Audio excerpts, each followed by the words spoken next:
Hello, everyone. Happy Friday before Christmas. I cannot believe how fast this year has gone. Um, yeah. So this is the Friday show. I want to tell you right up front that I will not be doing my Monday broadcast, my Monday live broadcast. I it is the holiday, so I will be with my family and I will be back again the following Friday, I believe. Trying to think when New Year's Eve is. Let me double check. Of course, those of you watching this in the replay are, I'll let you know way after today are like, yeah, whatever, Dad, we don't care. Anyway, yeah, so it looks like 2 Mondays in a row, I won't have a show because it's holidays, so we'll have Christmas and then New Year's Day, but I will be doing a show on the 29th, so Friday, and then, of course, the following after that. So, today, I wanna talk to you about humanities. Just to be clear, what I'm talking about when I say humanities, in case there's any, debate or you're not sure what I'm talking about as far as subjects. Um, these are the academic disciplines that study aspects of human society and culture, including the fundamental questions asked by humans. So, this might include things like foreign languages, history, sociology, philosophy. They say language arts, but literature, writing, oratory, rhetoric, poetry, performing arts, visual arts, sculpture, photography, filmmaking. So, all of the things that humans have produced and do produce in the course of being alive that we could point to and say, make us human. I mean, animals can't do them.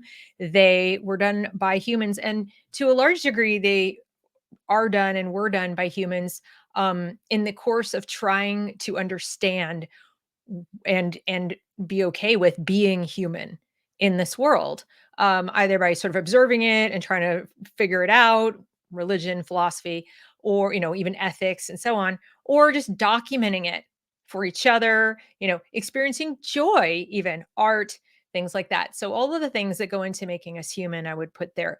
I would say they don't have a literal practical application with the possible exception of oratory and learning to write. You can write things for pragmatic purposes. You can certainly sell artwork and music, and you can speak a foreign language to get along better with other people. So these things do have a practical purpose, but for the most part, teaching the humanities is not aimed at that.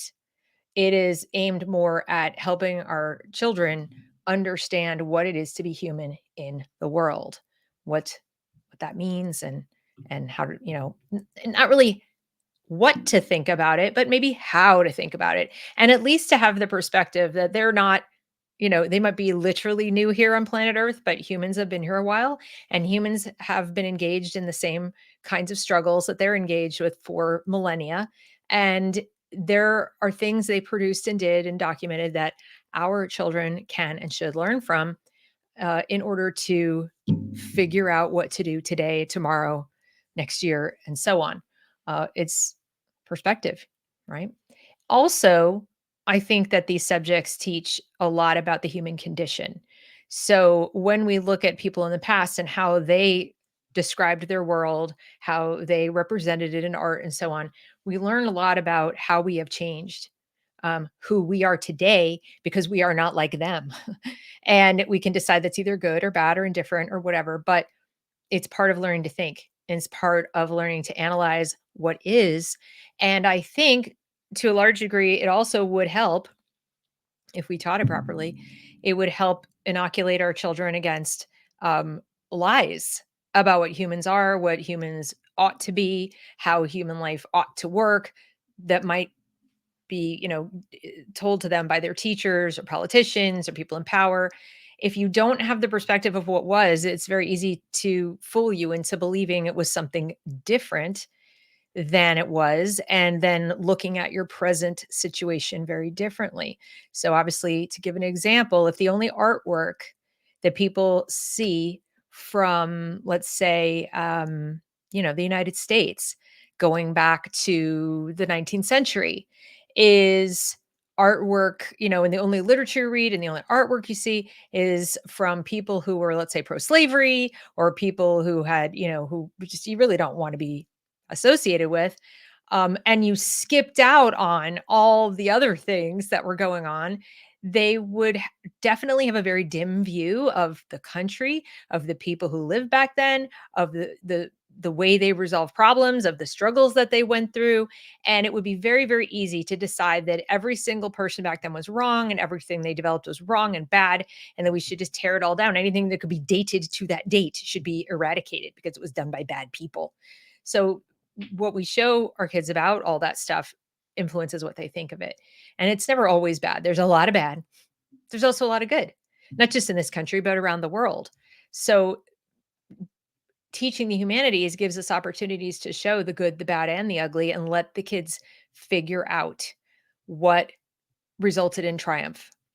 What were the common denominators that helped human beings survive really awful times, right? If they're looking at art, if they're looking at music and so on, what was in there that uplifted humankind and kept it going, right?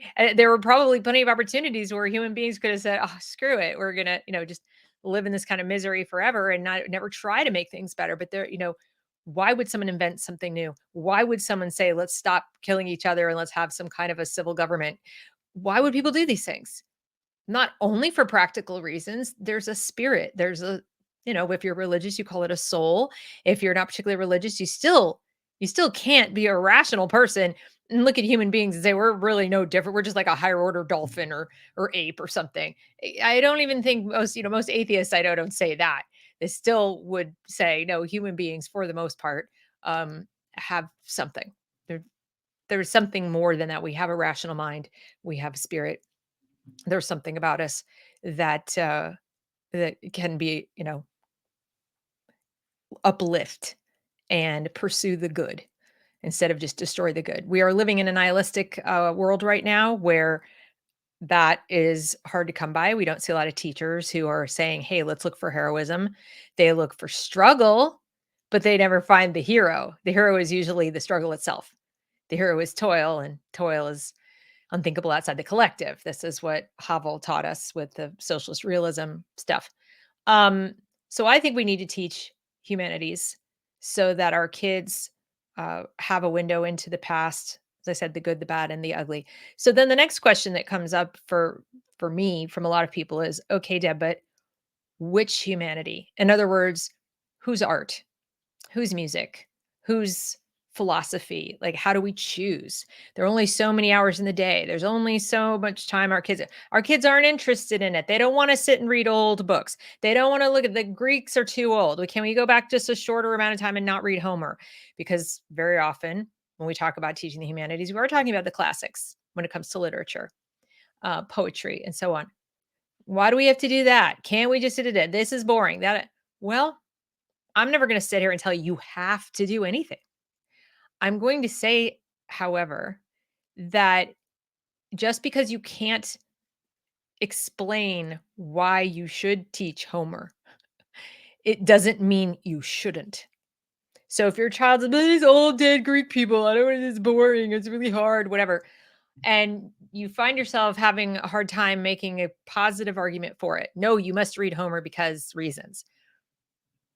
That's not an automatic, your kid is right. I would suggest, even though there isn't a reason, that you think about what your reason is. Obviously, if you're picking that they should read Homer, if you think they should, then you think they should.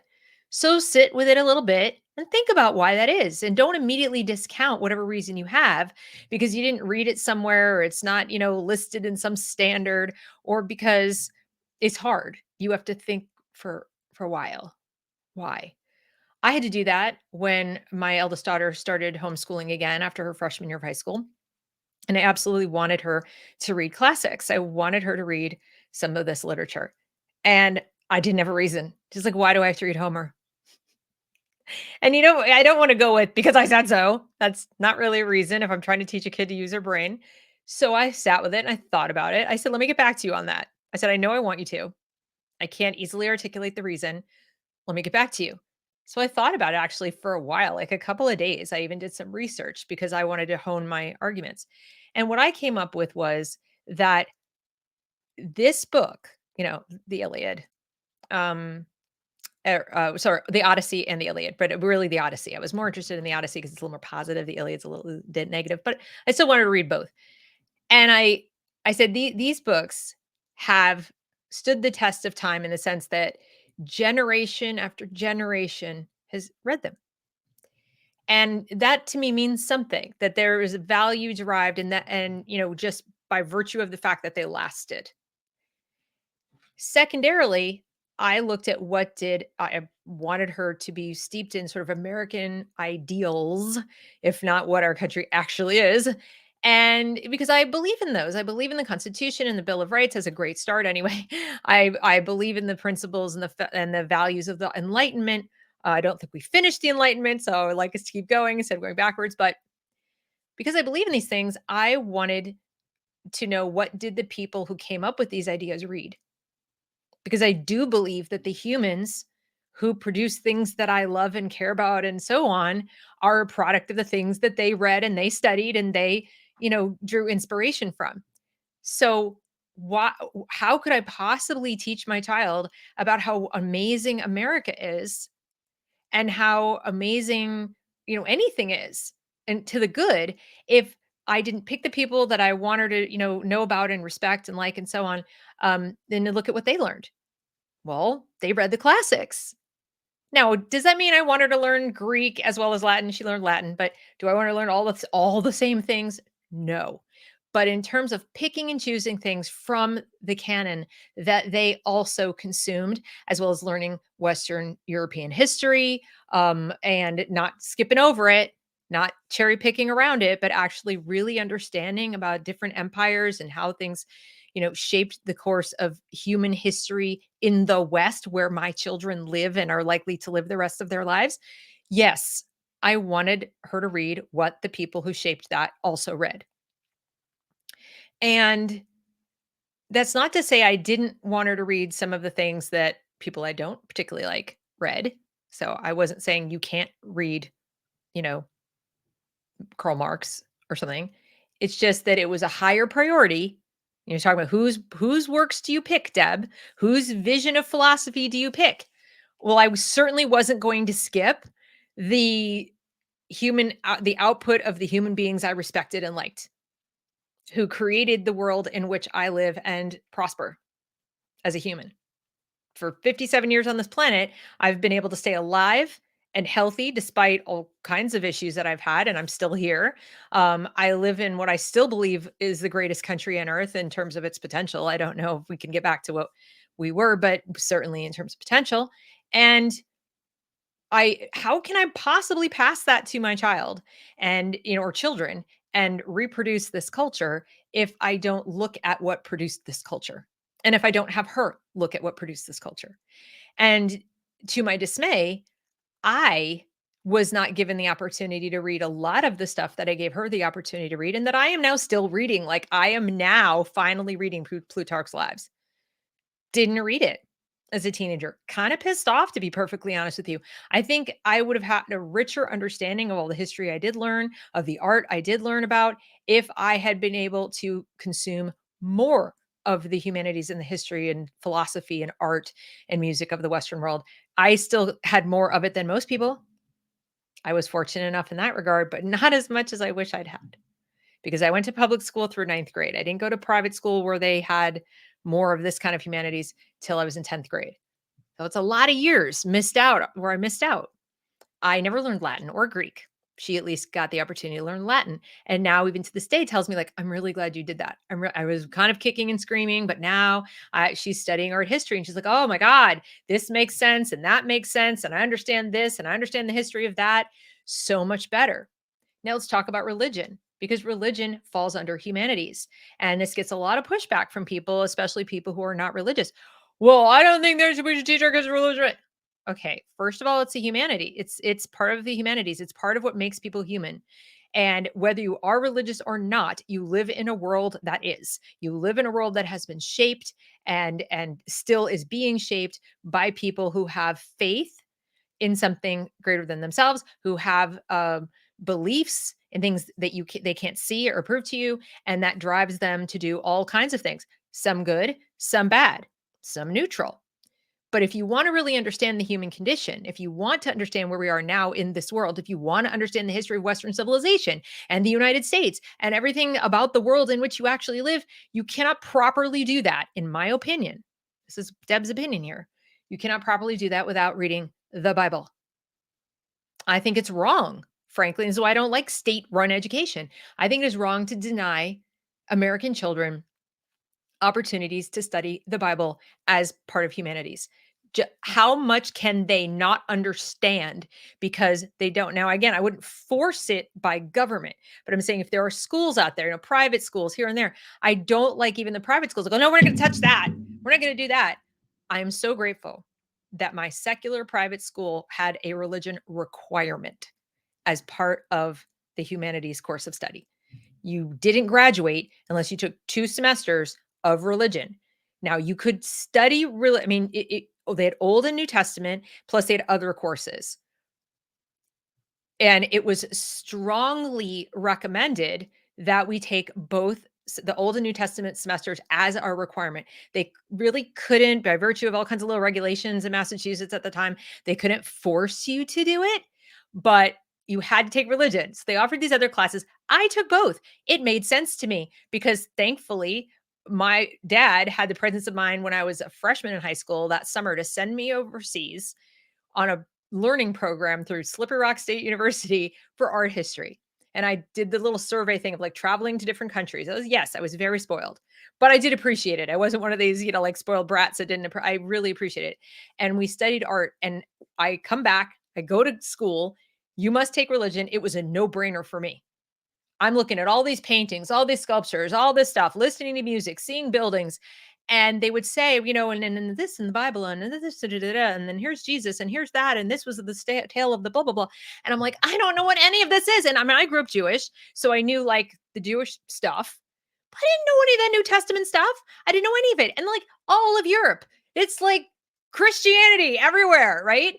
And I wasn't saying like I want to believe in it or anything, but I wanted to know what the frick I was looking at and why. I wanted to understand the Middle Ages. I wanted to understand like how did this occur that, like first of all, on the downside, that there was the plague and people don't understand that, they're getting sick and everything. And then we're like, how'd that occur? And how come only the people in the church could read? And how come, like, I didn't understand it. After learning, Old and New Testament, I understood it better. I also couldn't understand um, a bunch of things about like the Crusades and other parts of history. I didn't understand it.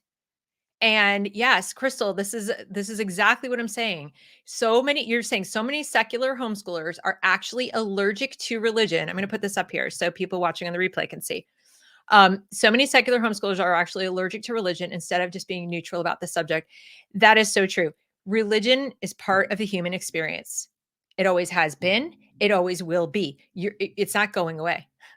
And in fact, I think the attempts to eradicate it from our public discourse, not eradicate worship from public discourse, but eradicate the discussion of people's beliefs and what grounds them and their values to make this taboo has facilitated the rise of the state as God. People talk about the God-shaped hole, et cetera. As Christian homeschoolers, we spent a whole month last year learning about the history of Islam and the Middle Ages. I don't know how you properly teach history without it. As I said, I had all kinds of history in public school, but I had to be a 13-year-old kid standing there in Europe realizing I was oblivious. I had Jews don't grow up reading the New Testament. We have our Old Testament Bible stories, and thankfully, a fair amount of church, and usually on one side of the church, you have some Old Testament stuff, and on the other side, you have New Testament. There are other, like in the stained glass or whatever, or in some of the paintings, but it's pretty much, lots of Madonnas, lots of Christianity, most places you go, right? Or it's negative depictions of Old Testament stories and Jews. So you'll know the story, but you'll be like, that's not really casting us in the best light, right? Or it's something like you're standing there in the Roman Forum and you're looking up at the arch and you're seeing the Roman soldiers triumphantly carrying off well, it's basically a menorah. Well, a menorah is just a candelabra. A Hanukkah is the specific kind that we use on Hanukkah, but they're carrying off a menorah and triumphantly. And I, the little Jewish kid, am literally going, "What's happening? What is this? Why is this important? Nobody taught me." But when I read the Bible in religion class and we went through it as a course in kind of like history of how humans explain the things that happen to them and so on and so forth, and why people believe what they believe, why Jews believe what they believe, why Christians believe what they believe, where they, you know, kind of come together, where they differ, and so on. And I was so fascinated by it, and I found it so applicable to everything else I was learning that I can't imagine a child today not learning it. So when people say, "No, we need STEM and we need this and we need that and we need this like entrepreneurial education and focus on all the practical skills, we need life skills." Yes, yes, you need that stuff. But please, please don't fail to teach your children what it is to be human and how people have tried to figure that out. Why am I here? For what purpose? What happens when we die? What are we supposed to do when we're alive? What is morality? Where does it come from? What are ethics? Where do they come from? We're diving into AI. What about some ethics with that? Should we possibly examine some of the larger questions of human existence while we're busy replacing ourselves with machines? I think so. Yes, I do. And I don't think that we can do that if we downplay the humanities or get rid of them altogether. And one of my complaints about all schools right now, not just public, but even some of the micro schools I'm seeing, some of the charter schools I'm seeing, is they're getting rid of the humanities. They're turning every subject, every academic discipline that would otherwise have been under there into some kind of pragmatic, hands-on, experiential, in the here and now, kind of thing, and divorcing it from the history of it. So the students have to go looking for like art history or a philosophy class that is about philosophy as opposed to like, and today we're going to discuss the worldview we have now. Not, let's talk about the different competing worldviews people have had over time and why they might have had them at that time in history and how they were changed by events and so on and so forth. No, don't contextualize it that way. And you really can't do any of this. Like, how do you read literature that is older than 50 years without understanding something about religion? Not sure how you would do that. How do you look at art that was produced before 100 years ago without understanding the Old and the New Testament? Or if you're looking at Eastern art, of course, Buddhism, Hinduism, Islam, etc. Okay? So fair enough. Depends what you're looking at, but you shouldn't walk the planet Earth, in my opinion, not having a passing understanding of these. I remember actually, and it was really good that he did this because I had it to go back to after I had this class in high school. So my dad once got me this series of books. If you remember, like Time Life used to sell books on TV and so forth. And sometimes you could get them in a discounted, box of used books or whatever. And in those days, back in the 70s and early 80s, Barnes and Noble was literally a warehouse in Manhattan for like overproduced books that didn't sell, and books that were produced even for academic purposes that didn't get bought and so on. And they just had like giant crates of books around and they'd stack them and they'd put them on sale. Whatever. That's what Barnes and Noble was. And we used to go on these little field trips to Barnes and Noble. I remember this because it was like my favorite thing to do with my dad. And he one day bought me a box set of book of the world's great religions. The world's great religions. Each one had its own paperback book of about that thick, about yay big and that thick. Got it for me, and it had big, colorful pictures. It was like a textbook. And so I was probably about 9 or 10 at the time. And until I went to Europe that one time, I didn't read it. I mean, it wasn't assigned to me. So it was kind of like I flipped through. These are cool. Okay, so there's this thing called Hinduism. Wow, that's weird. Like I just would like look at the pictures, read the captions. I didn't really, there was nobody pushing me to read it or saying, you need this. So the second part of this little rant that I'm doing today is, you're if you're one of those like self-directed homeschoolers or parents is like, well, my kid's not really interested in it. Too bad. I'm sorry. I mean, again, I have the perspective of my dad gave it to me and then said, "Here you go." And I was like, "These are cool pictures," but no one told me why this was important. Nobody sat down. That's why I say go find your reasons, whatever they may be, and then present them. Hopefully your child will find their own reasons as they go through it, as I did. My dad didn't tell me why he was buying it for me. He didn't say this is important because. He just said, "This looks interesting. Let's buy it," and gave it to me. So I had no clue until I figured it out by myself. And that was because I was fortunate enough to travel. But a lot of kids don't get that. They don't get that juxtaposition against some need to know or desire to know. And probably half the kids I went on the trip with didn't come back with that desire because every kid's going to be different. So do you want to leave that up to chance, or do you want to make sure that you lead your child, that you are engaging in a kind of a discipline? That's why they call it academic disciplines. It's what discipleship is, right? The learning teacher, this is what you're supposed to be doing. And it's not always about instructing. It's about leading by example, explaining the value of something. Again, it doesn't have to be the same as mine. It could be your own, but you do need to convey it to your child that this is a value. And even if they go, "Well, I don't agree," or "I don't want to do this," whatever, it comes a point where you just trust in the correctness of what you're doing and say, "Well, we're doing it. This is part of learning. This is part of what you need to know." And understand that it's normal for kids to push back when they can't see it yet. One fad that drives me crazy is this, "Well, the kids don't wanna do it. They're not curious about it." How can you be curious about something you know nothing about? You can't be. But, I mean, certainly, the brighter the colors and the more engaging the material, the more likely their curiosity will be piqued. But if that fails, then do take them to museum.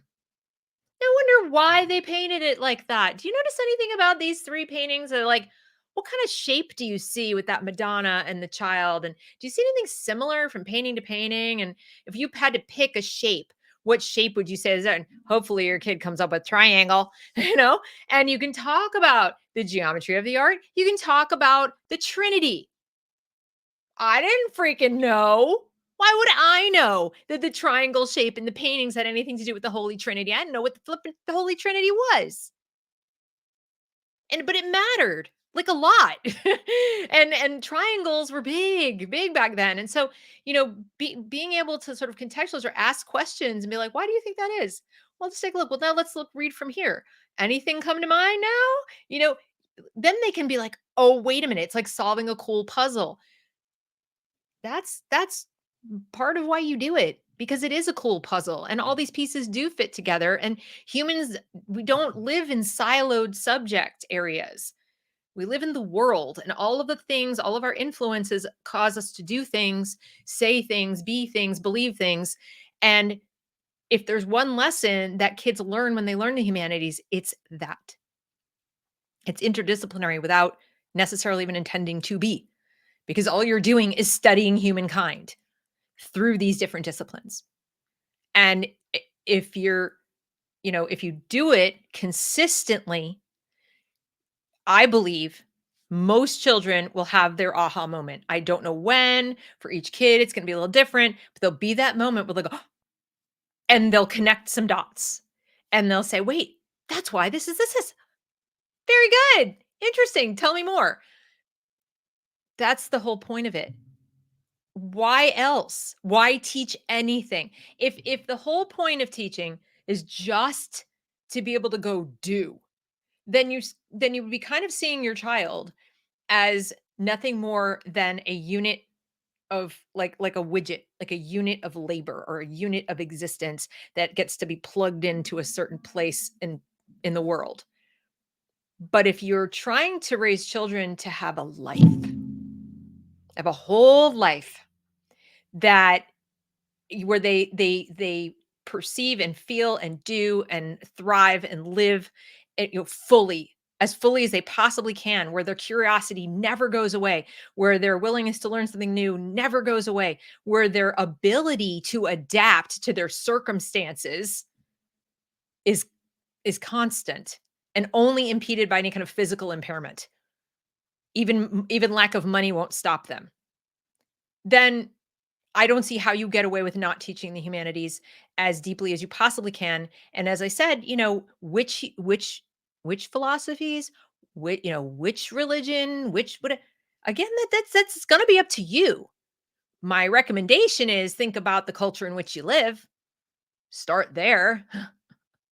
Uh, as I said, Jewish kid growing up not in Israel, but even the kids in Israel learn, Western culture. But I live here. I should know. I should know what my Christian neighbors believe. For that matter, at this point, I should know what my Muslim neighbors believe, since there are so many of them. It probably wouldn't be a bad idea for me to have a passing understanding of Spanish at this point, because that is the reality in which I live is a lot of people speak Spanish, at least also, if not instead of English. I certainly should know my own native tongue real well. And I should be able to read in it, write in it. I should understand what it means in a variety of different presentations, including oratory. As far as art goes, I just don't see how you have a full life without understanding the creative impulse and what causes people to create and so on. I remember again on that trip standing in the middle of Notre Dame, so you're standing there and you're looking up at everything, as well as St. Peter's, by the way. So I went to both, and hearing about how long it took to build these structures.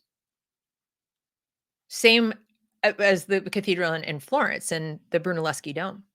That you could do a whole semester on just the dome. The geometry of it, the political stuff that went around it, the deep, deep faith of the people who built it, all of that. And most people look at it, oh, that's cool. Oh, if you know what went into it, you would understand it's so much more than cool. It's mind blowing. And they miss out. Think how much kids miss out on just awe, just even a sense of responsibility to humankind. That's what I felt.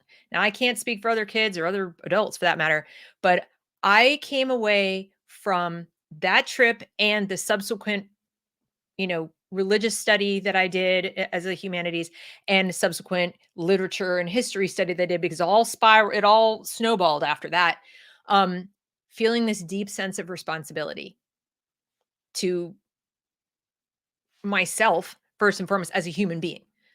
Like, I will have failed me if I don't do my best to be the best human that I can be.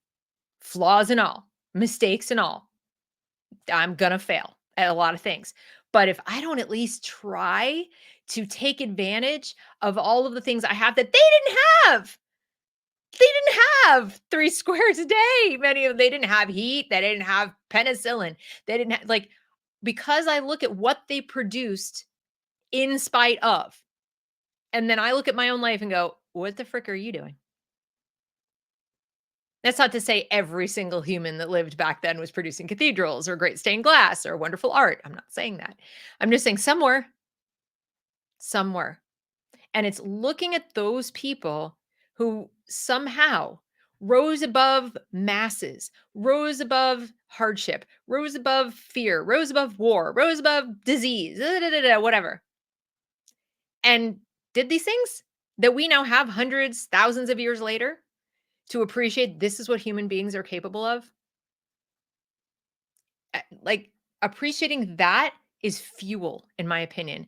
It is motivation for the average person to say, I can certainly go out there and do the best I can do.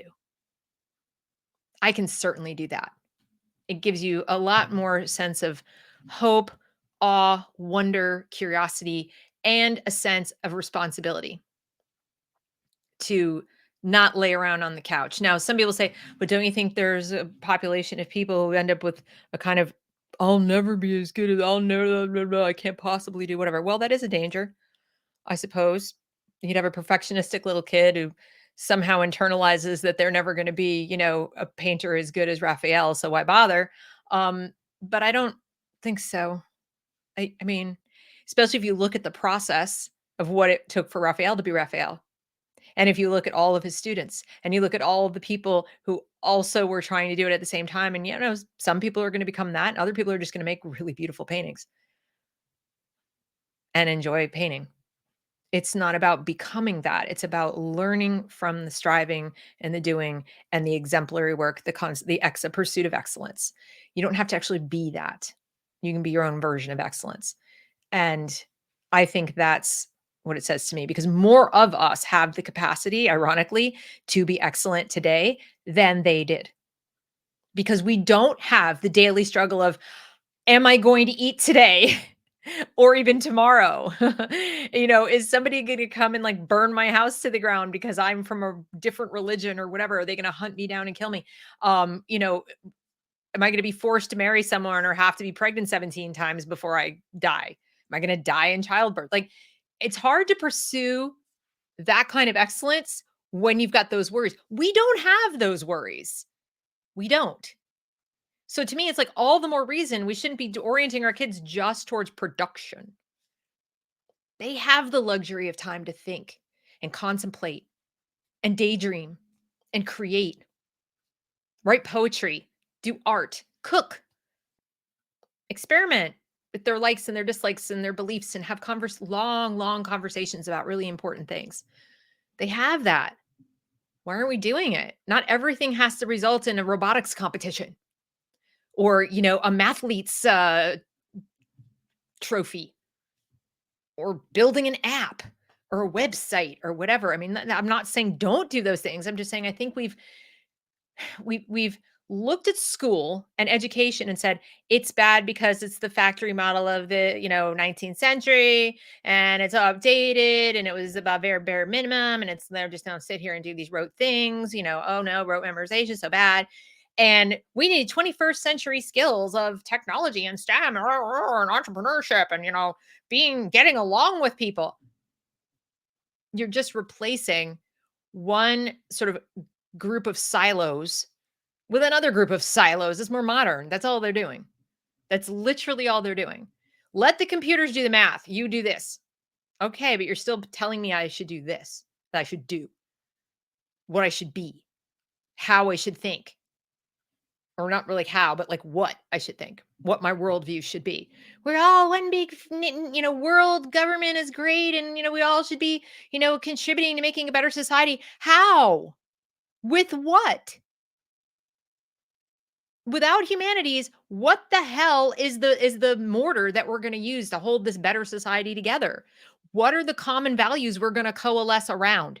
First of all, we can't. This idea that we have a global set of common values is crap. And the only way I think what they're trying to do by eliminating classics, humanities, and all this stuff is get rid of the common set that we did have that supports the idea that individuals should chart their own destiny, and that something like global governance is absurd and tyrannical. Can't have that, because then we'd have to read the ancient Greeks and ancient Romans, and we'd have to learn about tyrants and how they're giant, huge empires that tried to take over everybody's, self-determination and make everyone have one language and all that. And that didn't work out so well. We can't have them learning that, because then they might prevent us from trying it yet one more time. So instead, they're trying to create a brand new set of common values, which is just like a hatred for poverty, a love of brown people and gay and this and that, whatever. These are not values. Those aren't values. Those aren't virtues. Ask your average kid today, what are the virtues? Unless they're Catholic, then they might know. Even as a Jewish kid, I learned what they were, right? What the real virtues were and what real vices were. We didn't call them the seven deadly sins and the seven virtues. We didn't call them that, but we still learned about them by name. We still learned about what they were and why they mattered. Most kids today aren't learning that. But you say virtue and they start talking about, like, being kind to people, being tolerant. When you say, what about honesty? What about, you know, thrift, or being frugal, or, patient? What about prudence? Things of that nature. They're like, what? They don't know what you're talking about. So I think humanities gives us that sense of shared humanity, first of all, with the people who came before us, a sense of responsibility, sense of connection to the past and duty to the future. Not the duty of like you owe a pound of flesh, but that you owe it to yourself and you owe it to the condition of being human to maximize your potential as best you can. And the world doesn't owe you.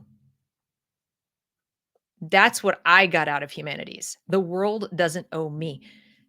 The third class I took in our religion department, not required, but simply by virtue of reading the Bible all the way through and, as literature, whatever, in history, I took a course called Psychology of Suffering, which relied on our deep reading of the book of Job. And we read that, and then we also had guest speakers come in who had gone through some horrible thing in their lives. We had everything from someone losing a limb in World War II to somebody who drove drunk and accidentally killed their best friend in the car. We had, someone with Parkinson's disease. We had people different varieties of horrible things happen to them. Holocaust survivor too. And they came and talked to us about how they not just, oh, woe is me, I suffered, but I suffered and here's how I coped. Here's what I did. We had a drug addict, recovering drug addict. And this course had such a huge impact on me. It's probably why I never did drugs. I'll be honest with you. I think the reason I never did drugs was that a drug addict came into this class when I was about 15 years old and did a whole, thing about, this is what happened to me. This is how I severed. This is how I got through it, whatever. And the other thing that was great about it is faith wasn't the common denominator in how they dealt with it. So it was so interesting. We read Job and we learned, of course, how his deep faith gets him through like all these things and how, bad things happen to good people. There's no magical answer as to why all these things happen to Job, because they do, because it is. This is the nature of the human condition. And you are not promised anything and you're not entitled to anything.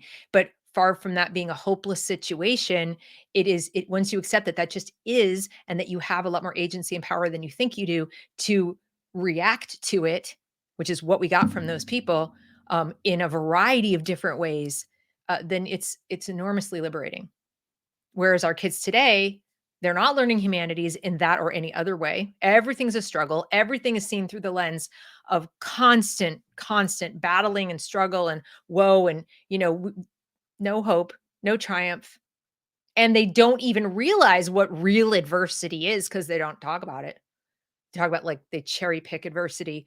And it's almost all from the 20th century, almost all of it, except for slavery. They'll go to slavery and some stuff like that. And, women's suffrage, they come all the way forward from there. You really don't go all the way back to the Middle Ages. You don't go all the way back to times in Western Europe and talk about the kinds of suffering in any depth of detail. Certainly, they don't know that Christians were persecuted. They certainly don't know that Jews were pogromed out of every country on the planet for thousands of years. They don't know. No idea. They don't know about the Crusades. They don't know about the Muslim, the conquest of the Moors conquering Christendom. They don't know any of this. So for them, it's like, this is the worst it's ever been. And of course, that shapes everything, including their own belief in themselves and their ability to triumph over adversity now. The anxiety, the depression, I have to struggle, protest. It's infuriating. But I think it's because we have largely abandoned the humanities or marginalized them at best to where they have to serve a purpose of social justice in the here and now. They have a pragmatic purpose, a very specific application. Where if you were to ask somebody, why are we studying language arts? To tell stories, counter narratives. We need to write the counter narratives for the oppression, to get out of the oppression. That's no. It's a very different reason, isn't it? Than because we want to see the way people thought over the millennia and how they looked at the human condition. Very different answer. So that's basically what I just wanted to share. It was bothering me today. I don't know why I came across the New York Times article that I did. It was an opinion, and it was written by a professor. This was December 2nd, so recently. And she was an associate professor of philosophy at the University of Chicago. And she calls it, aspiration, the agency of becoming. And I'll read part of it because you might as well see like what inspired me to do this topic. But so this is the article. I teach humanities and I still don't know what their value is, which kind of was like, but getting down to it, it says, I once asked the best teacher I ever had why she no longer taught her favorite novel. And she said that she stopped teaching a book when she found she was no longer curious about it. The humanistic spirit is fundamentally an inquisitive one. In contrast, defenses of the humanities are not and cannot be conducted in an inquisitive spirit because a defensive spirit is inimical to an inquisitive one.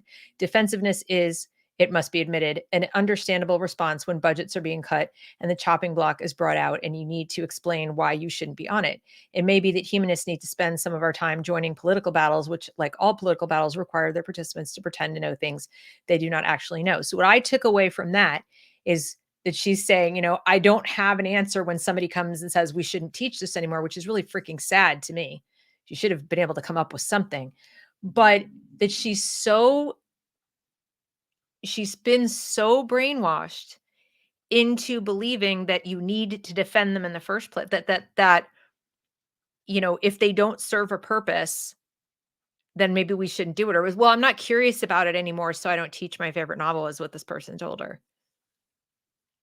You're not curious about it? Like, so I feel like so many of these teachers and professors, they even, she's not wrong to say a defensive mindset also encourages politicization. If the study of literature or philosophy helps to fight sexism and racism or to promote democracy and free speech, and everyone agrees that sexism and racism are bad and democracy and free speech are good, then you have your answer as to why we shouldn't cut funding for the study of literature or philosophy. Politicization is a way of arming the humanities for its political battles, but it comes at an intellectual cost. Why are sexism and racism so bad? Why is democracy so good? Politicization silences these and other questions. This is where I 100% agree with her. And why I would say like it's only because they're operating within this kind of system that this even comes up. Imagine telling a homeschooler, you should teach humanities, and having them say, no, I'm not going to teach humanities because whatever, give a reason. You'd be much better able to make an argument, right? You wouldn't have to say, like, well, budget, well, pragmatic reason, well, racism, sexism, whatever. The only reason she's like, well, it's political because we have to be doing something that solves some problem. You're stuck in that headspace. Who said? Who said that education has to be serving the purpose of social justice? Even this humanities professor is stuck in there. Like, she's wrong, I mean, she's right to say, why, shouldn't we be asking these questions? Why are sexism and racism so bad? Why is this so good? Of course you should. Of course you should. But, it's like humanists are not alone in their ignorance about the purpose of their disciplines, mathematicians or economists or biologists. And I would argue, as I said at the outset, the reason that all these people don't know why their disciplines are important is they were not taught to them that way. They were taught to them in silos as pragmatic things, tools. You need to know this because you need to know it because I said so. Or you need to know this because to get a job, or you need to know this to get into college, or you need to know this because you'll have a test. And so now when they're asked, well, why do kids need to know this? They're grappling for a pragmatic reason as opposed to a human reason or a qualitative reason. And it's a lot harder to articulate. They haven't been taught the humanities properly either, because that's where rhetoric and oratory and all that stuff comes in. And they would have been able to say, well, how are you going to know this is connected to that, is connected to this, is connected to that? How are you going to have the inspiration to do more, do better, be more, be better? If everything has to be measured and then they want to throw capitalism under the bus. See, this is all about capitalism. Actually, no. It's not. The people who sit there and say everything has to have a purpose and you have to plug the people widgets into where they belong and where they should be to supply for all the needs, those would be the socialists. Capitalism is really doesn't have a specific worldview. It's just voluntary mutual exchange to, for each individual person to, support themselves and then benefit from their own labor. That's it. That's literally all it is. No, well, this is because people wanted to use other people for making money. And like, that's not capitalism. That's exploitation. But they don't know that because why? Because they haven't studied humanities. So why would they know anything about economics? Why would they know anything about the different versions of economics over the years and how they came to be and why people grabbed onto them and then abandoned them? They wouldn't because they weren't taught the humanities at all. Never mind this way. So I hope that makes it clear. If you are, I know Crystal, you're homeschooling. Anybody else watching this? If you are homeschooling, if you are, trying to choose a school for your child, or if your child's already in a school and you're wondering what's missing, this may be what's missing. It's certainly not helping alleviate the apathy and the sense of disconnectedness that our children feel to anything because they live in a perpetual present. It's always the present. The only vision they have of the past is negative.